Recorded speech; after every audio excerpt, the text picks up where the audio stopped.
sengaja di rumah. A'udzubillahi minasyaitonirrajim. Bismillahirrahmanirrahim. Kullu amrin dibali la yabda fihi bismillahirrahmanirrahim wa huwa abtar. Jadi segala sesuatu kalau tidak diawali dengan bismillah wa huwa abtar, hilang berkahnya. Nah, makanya mengerjakan sesuatu itu semua itu harus diawali dengan bismillahirrahmanirrahim, ya. Nah, tapi kalau main game nggak boleh baca bismillah itu. Game itu kan dosa itu kan. Nggak boleh, mau misalnya mau marahin orang yang nggak boleh bismillah, mau bismillahirrahmanirrahim, weh, nggak boleh, ya. Nah, jadi bismillah itu untuk sesuatu yang baik. Mau belajar bismillah, mau makan bismillah. Kalau lupa bismillahi awalihi wa akhirihi. Nah, bismillah yang awal dan yang akhir harus bismillah. Mau berangkat jalan-jalan mau apa, bismillahi tawakkaltu Allah la haula wala quwata illa billah, ya. Jadi bismillah itu penting sekali, itu sebagai bukti kita itu orang-orang yang beriman, ya. Jadi bismillah mau makan, yang bismillah juga yang bismillah ya kenyang, yang enggak bismillah juga kenyang juga. Yang enggak bismillah juga malah gemuk-gemuk gitu kan. Iya. Tapi yang bismillah malah kurus gitu kayak Kia gitu kan. Ya. Jadi pembedanya orang Islam itu, orang Islam yang soleh dan solehah itu, segala sesuatu itu diawali dengan bismillah, itu menjadi pembeda, ya. Nah, jadi kan mungkin orang yang nggak bismillah juga makan kenyang katanya gitu, itu dosa itu, ya. Bismillahirrahmanirrahim, makanya dalilnya kata Rasulullah, kullu amrin dibali la yabda fihi bismillahirrahmanirrahim wa huwa abtar. Jadi segala suatu kebaikan kalau tidak diawali dengan bismillah wa huwa abtar, hilang berkahnya, hilang berkahnya hilang, ya. Makanya kita bismillahirrahmanirrahim. Dan di sini bismillahirrahmanirrahim artinya apa, coba baca itu? Dengan nama Allah yang Maha Pengasih dan Maha Penyayang, ya. Jadi bismillah dengan nama Allah yang Maha Pengasih dan Maha Penyayang. Allah itu Maha Pengasih, ya. Allah itu Maha Pengasih, orang yang jahat pun dikasih, orang yang soleh pun dikasih, semua dikasih. Makhluk yang ada di dunia ini semua yang dikasih. Cacing yang di dalam tanah itu dikasih makan, ya. Dikasih makan sama Allah, Maha Pengasih. Orang yang salah, orang yang pemabok, orang yang nggak punya agama, ya, itu pun dikasih makan, gitu. Tapi nggak ada keberkahan. Tapi kalau orang soleh dikasihnya itu dengan Ar-Rahmanir-Rahim, Bismillahirrahmanirrahim, ya. Bismillahirrahmanirrahim, Ar-Rahmanirrahim, dengan rahim, dengan kasih sayang, gitu. Orang yang dikasih dengan kasih sayang, cara ngambilnya itu enak. Mungkin dengan bekerja, akhirnya dikasih rezeki. Mungkin dengan dia usaha, dikasih rezeki. Mungkin dia dengan sifat yang baik, dia dikasih rezeki. Tapi orang-orang yang salah tetap dikasih rezeki. Tapi rezekinya itu nggak ada berkahnya. Rezekinya nggak berkah. Jadi orang-orang yang soleh rezekinya itu berkah. Rezeki yang berkah itu gimana? Contohnya misalnya omanya ini beli mukena. Dipakai makia, itu berkah. Mukenanya itu dipakai untuk sholat, omanya dapat pahala, ya. Beli Quran ini sedekah, ini berkah ini. Itu rezeki yang berkah. Tapi rezeki yang nggak berkah itu misalnya gini, sudah dikasih rezeki, mungkin buat beli bakso, dimakan separuh dibuang. Itu nggak berkah itu. Jadi yang separuh itu, nasi itu, makanan yang dibuang itu dia tuh mengumpat tuh marah sama yang makan. Marah itu. Karena apa dia marah? Dia itu sudah diawali dengan bismillah, nanti dia tuh senang itu makanan itu. Ya, makannya senang. Karena makanan itu bertasbih, makanan semua yang bertasbih, termasuk toples ini pun bertasbih. Dia tuh bertasbih mendoakan orang yang menggunakannya. Nah, ketika ini digunakan, dikasih untuk makan, untuk kasih coklat dimakan, dia bertasbih. Dia bertasbih untuk yang memakainya. Sama dengan bajunya. Misalnya kalau baju nggak berkah, dibeliin baju mungkin yang bolong, sini punggungnya 2, bolongnya punggungnya kayak kuntilanak gitu kan. Nah, itu nggak berkah itu. Nah, jadi yang berkah itu adalah yang digunakan. Jadi kalau misalnya kayak makan dikasih rezeki, makan dikasih, nah tapi nggak berkah, berkahnya kurang karena apa? Nggak boleh. Makanya kita kan ada korin ya, kita semua ada jin korin yang menjaga badan kita kan. Jin korin yang menjaga orang-orang soleh dan solehah itu jinnya itu kurus kering, kurus sekali jinnya itu. Kenapa jinnya kurus? Karena dia nggak bisa ikut makan, jinnya kurus. Tapi jin yang menunggu, yang menunggu orang yang salah itu jinnya gemuk, tapi orangnya kurus. Jin orang menunggu orang salah itu jinnya tuh gemuk. Jadi antara jin korin ini, korin orang yang menunggu orang soleh dengan korin orang yang menunggu orang salah, ini dia bertemu. Kenapa kamu kurus sekali? Ya Tuhan kasih saya untuk menjaga orang yang soleh, saya nggak ada kebagian makanan. Makanan yang sudah dibaca dengan bismillah itu nggak bisa jin makan. Itu nggak bisa jin makan. Contohnya makanan tulang, makanan jin itu kan tulang. Makanan setan itu sisa makanan kita. Ya, jin makannya itu tulang itu tulang ayam apa itu makanan tulang. Makanya tulang yang sudah kita buang, ya tulang yang sudah kita nggak makan lagi, membuangnya dengan bismillah. Pas paruh makan juga bismillah, mau membuangnya juga bismillah. Nanti dia dimakan orang sama jin muslim. Tetap dimakan sama jin, tapi jin muslim yang bisa makan dengan bismillah itu.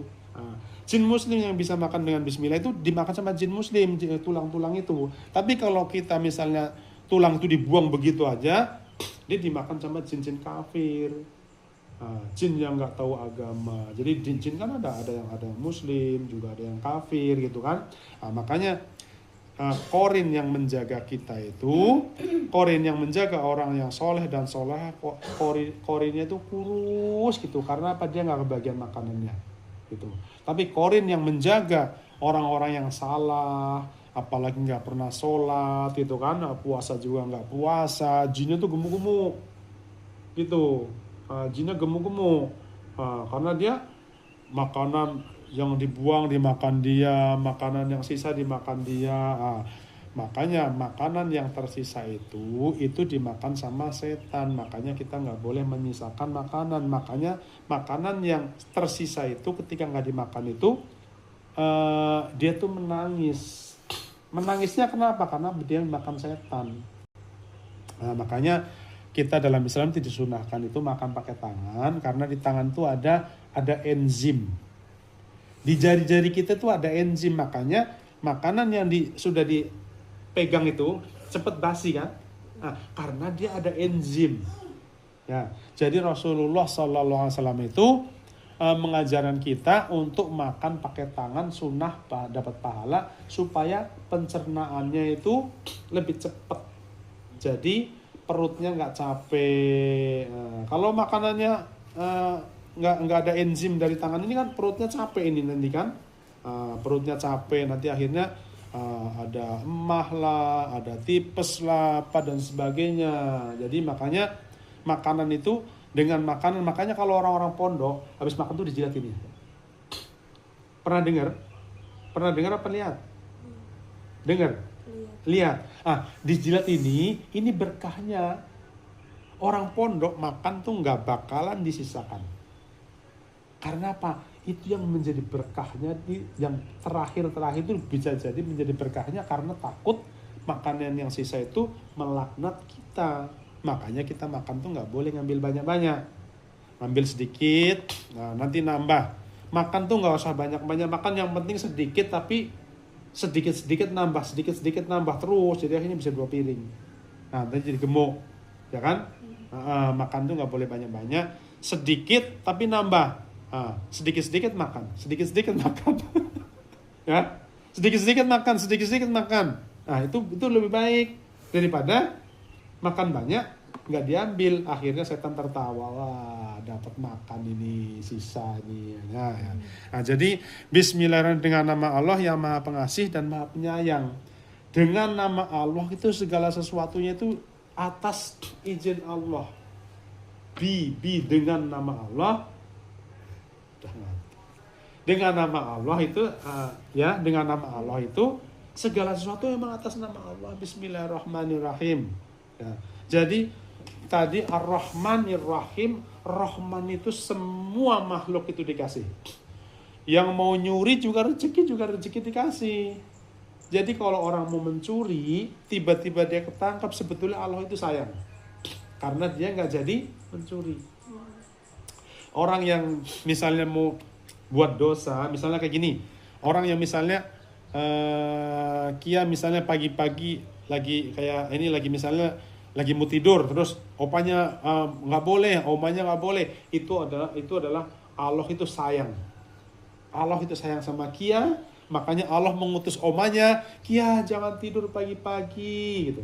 Orang yang tidur pagi-pagi itu, kata Allah itu rezekinya diputus, berkahnya diputus, rezekinya ada, tapi berkahnya dicabut. Kalau berkahnya dicabut, rezeki kelihatan banyak, ya, nanti hilang begitu aja, ya, hilangnya begitu aja. Karena apa? Nggak ada berkah. Nah, makanya rezeki yang berkah itu rezeki yang bermanfaat buat diri kita, buat keluarga kita, buat saudara-saudara kita, buat adik Kia, ya, buat mami, buat papi, dan buat orang lain. Nah, makanya doanya tadi, Allahumma ilman nafi'an, wa rizqan thayyiban, wa amalan mutaqabbala, rezeki yang thayyib, rezeki yang baik. Allahumma ilman, dikasih ilmu yang bermanfaat. Jadi Bismillahirrahmanirrahim, dengan nama Allah yang Maha Pengasih lagi Maha Penyayang. Dari Bismillahirrahmanirrahim, Nabi Sulaiman itu kirim surat sama Ratu Bilqis. Ratu Bilqis itu penyembah berhala, ya, penyembah berhala. Itu Nabi Sulaiman itu ngirim surat. Awalnya itu gini.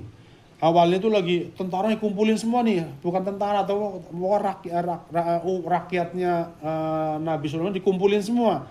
Tiba-tiba ada satu ekor burung, namanya burung apa? Hud. Burung hud.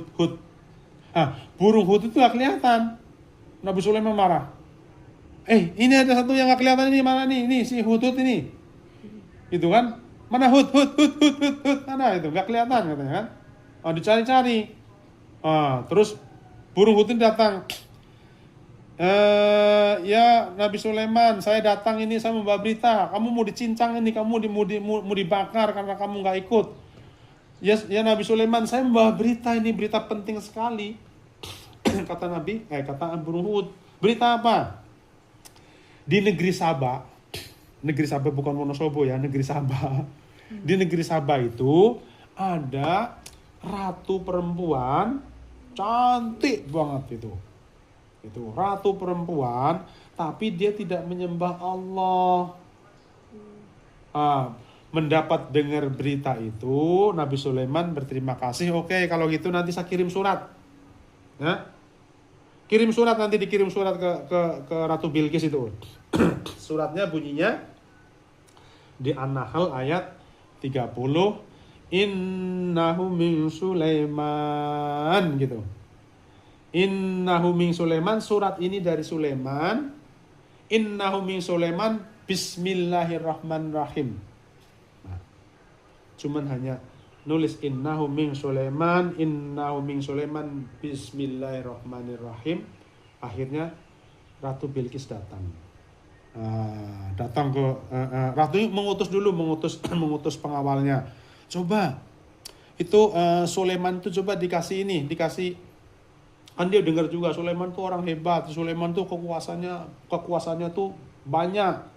Dia orang hebat. Jin semua makhluk itu menjadi tentaranya. Dia bisa berbicara sama jin, sama semut, sama apa, semuanya bisa bicara. Jadi Allah kalau gitu supaya dia tunduk dengan kita, Sulaiman dikasih hadiah aja. Dia runding dengan pembesarnya tuh. Bagaimana nih kalau gitu kasih hadiah dulu, gitu kan? Dikasih hadiah, dikirim hadiah. Begitu sudah dikirim hadiah sama Nabi Sulaiman, sambil orang kaya, orang kaya pokoknya gunung emas saja punya ibaratnya gitu. Jadi orang terkaya gitu. Ya dikasih hadiah yang nggak ngefek, gitu kan? Karena tujuannya Nabi Sulaiman adalah mengirim surat dengan nama Allah yang Maha Pengasih dan Maha Penyayang, supaya dia tuh ingat, supaya dia ikrar, supaya dia tuh mengakui, bersahadat gitu istilahnya, jadi mu'alaf gitu ya. Jadi akhirnya datangin itu ditolak hadiahnya ini, baliklah ini utusannya balik ke Ratu Bilqis lagi. Ya Ratu, saya ini udah kesana, udah ngasih hadiah tapi hadiahnya ditolak. Marah nih Ratu Bilqis, panggil lagi menteri-menterinya nih kan, menteri-menteri dipanggil. Kalau gitu gimana? Kalau gitu kita serang juga nggak apa-apa, kita bala tentara kuat. Tapi sana juga kuat tentaranya itu kan, tentaranya banyak tentara goib gitu kan. Tentaranya goib-goib nggak kelihatan gitu kan. Kuat-kuat lebih tentara. Jadi kata Ratu Bilqis, biasanya kalau kita ada peperangan, nanti yang kalah itu akan menjadi budak. Jadi budak itu jadi pembantunya gitu kan. Jadi cuma dulu itu perang itu kalau kalah itu jadi budak mereka tuh. Yang hidup jadi budak. Jadi budak, nanti hartanya diambil semuanya gitu kan. Nah, jadi kalau gitu saya dapat surat, saya coba pengen datang ke sana. Nah, jadi Ratu Bilqis datang. Pas dengar Ratu Bilqis mau datang, dapat berita lagi nih dari Hudhud nih, mau datang sini katanya kan. Jadi kata Nabi Sulaiman dikumpulkan bala tentaranya dari kecoa, semut sampai jin, ya, jin ifrit itu waktu itu kumpul semua. Siapa yang bisa memindahkan singgasana Ratu Bilqis, tuh kan? Suruh dipindahkan. Jadi sebelum Ratu Bilqis ke tempat Nabi Sulaiman ini, itu minta dipindahkan kerajaannya, ya. Begitu ini terus ada jin ifrit. Ya Sulaiman, ya Nabi Sulaiman, saya bisa memindahkan singgasana Ratu Bilqis itu sebelum Nabi Sulaiman itu berdiri, sudah pindah sini. Sebelum tegak, sebelum berdiri, dari duduk sampai berdiri, singgasana Nabi Sulaiman itu sudah Ratu Bilqis sudah dipindah ke Sulaiman. Maksudnya tujuannya tuh biar kalau nanti Ratu Bilqis datang, kok singgasana saya dari sini gitu kan, maksudnya gitu kan. Jadi bikin surprise gitu istilahnya lah gitu kan. Bikin surprise gitu, kayak kita kemarin ke tempat Uti, ya kan, kita diam-diam aja kan, kita diam-diam aja, nggak ngasih tahu, itu bikin surprise gitu ya, bikin surprise ya. Jadi datang, jadi udah gitu ada orang solehnya, ada orang alim, kan dia kan ada jin ifrit ini kan mau membantu dengan kalau kata orang alim, ya Nabi Sulaiman, saya bisa memindahkan singgasana Ratu Bilqis sebelum matanya berkedip, hanya dengan kedipan mata itu. Dari kedipan mata sebelum membuka itu singgasana sudah pindah, lebih cepat lagi berarti kan. Kalau dari duduk ke bangun itu kan masih berapa kedipan itu kan. Itu orang yang soleh itu mindahkan singgasana Ratu Bilqis sebelum matanya berkedip katanya tuh, dengan kedipan mata gitu. Jadi alhamdulillah waktu itu Nabi Sulaiman itu dibantu dengan dengan menteri-menterinya itu orang yang soleh, bukan sama jin ifrit. Kalau sempat itu dibantu sama jin ifrit, nanti orang-orang sekarang itu pada minta bantu sama jin semua, ya kan? Untung sama orang soleh. Itu pun sekarang pemimpin-pemimpin yang salah itu minta bantuan sama jin, ya kan? Kalau orang misalnya orang-orang yang nggak soleh itu orang-orang yang nggak sholat atau apa nanti minta nomor, minta togel gitu kan sama jin. Dia minta bantu sama orang soleh nggak berani, orang soleh nggak mau, malah diceramain kan, kan? Kayak dari Batam datang sini, di sini udah kepikir, aduh nanti ini opanya sama omanya nih Islam kali katanya. Islam banget katanya kan. Sampai sini minum pun harus tangan kanan gitu kan. Ya, itu minum tangan kiri itu adalah perbuatan setan. Setan minum tangan kiri, berdiri. Makanya kita nggak boleh mengikuti setan. Jadi singkat ceritanya itu akhirnya itu singgasana ini dipindahkan ke sini, jadi dibuat singgasana itu dibikin lantainya tuh kaca. Lantainya kaca, bawahnya ada ikan. Bawahnya ada ikan, itu lantainya kaca dibikin. Yang dibikinnya jin. Lantainya kaca dengan sekejap lantai kaca dibikin. Begitu Ratu Bilqis datang, diangkatnya kakinya, diangkatnya ini roknya ini kan. Diangkat roknya karena disangkanya jalan di air. Nggak usah diangkat katanya kan. Nggak usah diangkat gitu. Itu kaca itu bukan Sungai Kelawing gitu, bukan kayak di Batam di Rempang itu, disangkanya lewat pantai mungkin kan, diangkat lah ininya. Begitu diangkat itu, oh iya jadi malu dia, akhirnya dia berserah diri kepada Allah, mengakui bahwa Allah sebagai Tuhannya ya. Dulu kan belum ada Rasulullah kan, jadi Rasulnya nabinya dulu ya Nabi Sulaiman gitu kan, sebelum ada Rasulullah ya. Jadi berserah diri dengan dia beriman kepada Allah, akhirnya menjadi istrinya Nabi Sulaiman. Jadi istrinya Nabi Sulaiman itu mu'alaf ya. Jadi dari Bismillahirrahmanirrahim itu kirim surat dengan Bismillahirrahmanirrahim itu akhirnya Ratu Bilqis tuh langsung kelepak-kelepak jadi istrinya Nabi Sulaiman. Jadi itulah syafaatnya kita itu menjadi orang yang soleh ya, menjadi orang soleh solehah. Jadi nanti misalnya nanti Kia mau kirim surat boleh juga. Bismillahirrahmanirrahim, innahu min Kia. Bukan min Sulaiman ya, innahu min Kia, Bismillahirrahmanirrahim gitu kan. Orang itu langsung pingsan dia itu. Karena apa? Diruqyah. Ya. Bismillahirrahmanirrahim. Jadi berikutnya alhamdulillahirabbil alamin. Coret dulu. Dikasih tabira dulu ya. Alhamdulillahirabbil alamin. Alhamdulillahirabbil alamin artinya baca. Segala puji bagi Allah. Segala puji bagi Allah. Alhamdulillah itu menjadi tanda syukur kita. Ya. Tanda orang-orang yang bersyukur itu dia mengucapkan alhamdulillahirabbil alamin. Ketika orang-orang bersyukur, itu nanti Allah akan tambah nikmatnya. Ya. Kalau orang itu bersyukur. Tapi kalau orang itu nggak bersyukur, siksa Allah itu sangat pedih katanya. Ya. Jadi tandanya orang-orang bersyukur itu, dia ketika dikasih itu dia bilang terima kasih. Alhamdulillah terima kasih. Sekarang contohnya gini, Kia ngasih sesuatu sama kawan Kia ya, ngasih sama kawan Kia, terus sama kawan Kia itu waktu dikasih kawan Kia itu cemberut itu, kira-kira besok Kia ngasih lagi ya? Karena apa? Karena dia nggak butuh ya, karena dia nggak butuh, nggak bersyukur.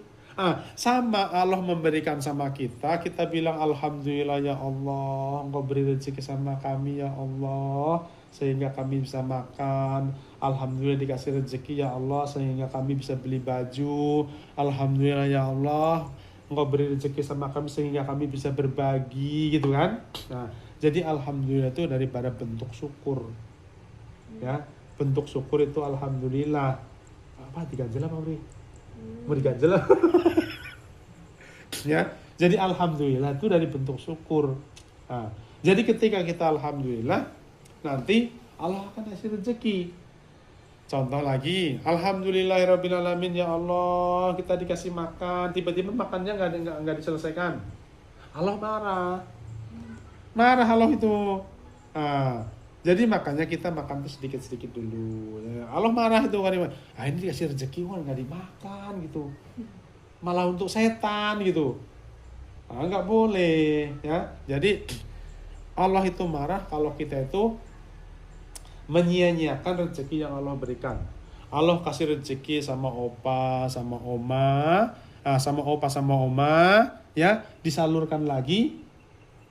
Iya, disalurkan lagi ke Tante Umi, ya, ke Bagas, ya, ke Om Noval, ke semua, gitu kan dibagi tuh, ya, dibagi. Yang jadi masalah misalnya, ya, misalnya opa membelikan sesuatu tapi menjadikan orang itu nggak ingat sama Allah, itu jadi masalah, dosa yang ngasih. Misalnya maminya yang membelikan HP-nya dipencetin sampai gepeng gitu kan, sampai mau patah itu kayak gorengan itu kan, ya kan, dipencetin, denger adzan masih pencetin terus gitu. Begitu. Pause, di pause. Jangan di pause, langsung dimatikan, dipencet sampai bolong. Oh, dimatiin. Jadi begitu dengar adzan berhenti dulu, karena nanti orang yang memberikan HP itu dosa juga. Dosa dia. Contohnya gini. Kia ngasih bolpen spidol sama Bagas, ya kan? Sama Bagas, spidolnya tuh buat nyeret-nyeret di dinding. Kia marah nggak? Nah, iya. Sama Bagas, ada orang lewat dicoret, gitu. Kata orang, siapa sih orang anak kecil dikasih, mungkin Bagas waktu kelas 3 tahun lah, kalau sekarang mungkin udah paham ya. 3 tahun misalnya kan, dikasih spidol, ada orang lewat dicoret. Kata maminya kan, siapa yang ngasih spidol sama Bagas? Yang dimarah bukan Bagasnya, tapi siapa yang ngasih spidol? Udah tahu anak kecil dikasih spidol, semua dicoret-coret, dindingnya dicoret-coret. Pernah kan lihat dinding coret-coret? Kia pernah coret-coret kan? Iya, semua anak kecil pernah coret-coret dinding karena dia belum tahu, iya kan? Makanya ketika kita misalnya kayak misalnya Kia ngasih spidol sama Bagas, sama anak kecil lah yang umur 3 tahun itu. Spidolnya tuh nyoret, orang yang lewat dicoret, orang yang lewat coret. Jadi orang yang ngasih itu dosa nggak? Iya, dosa. Karena makanya misalnya Kia mau ngasih spidol, misalnya orang-orang udah lulus SD nih, udah bisa nulis nih. Saya kasih spidol nih buat nulis ya, gitu kan, misalnya gitu kan. Saya kasih pensil nih buat nulis gitu kan. Gitu. Gitu. Sama dengan HP itu sangat baik sekali. Karena hari ini, ya, kalau nggak ada HP, opa juga nggak berani. Kia jalan dari Batam, Kia misalnya nggak punya HP, gimana? Gimana cara manggilnya coba? Sudah sampai di mana? Mau gimana? Mau pakai ini? Mau pakai ilmu batin? Mau pakai kebatinan gitu, tahan napas dulu. Lagi ditahan napas, rupanya Kia lagi di kamar mandi katanya kan? Kia lagi tahan napas bau kamar mandi juga kan? Nah, jadi kita dengan HP itu sangat baik sekali. Contoh ini kan ada yang rekam. Gurunya langsung, oh ya betul ini ya, berarti Kia betul belajar ya gitu. Oh iya gitu. Kalau gitu misalnya mau nambah juga nggak apa-apa lah, mau tambah seminggu lagi nggak apa-apa di Jawa. Kata maminya nggak ada ongkosnya katanya. Jadi HP itu baik, digunakan dengan yang baik. Hah? Matiin apa? Yang mana? Itu. Apanya? Itu. Ini? Mm-mm. Matiin? Ya. Oh iya.